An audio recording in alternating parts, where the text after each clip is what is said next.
के बीच में एक कारवा धुन में लेके आवत तानी जा।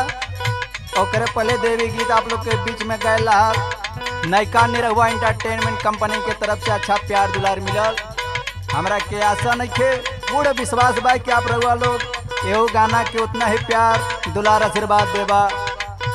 हम actor and singer Dinesh Lal Yadav तो कौनो मेहरारू कौनो अपने मर्द से चिट्ठी में लिख के भेजले बा। तो कैसे भेजले मास्टर भैया आवत महाराता जवानिया लियू पनवाए बाला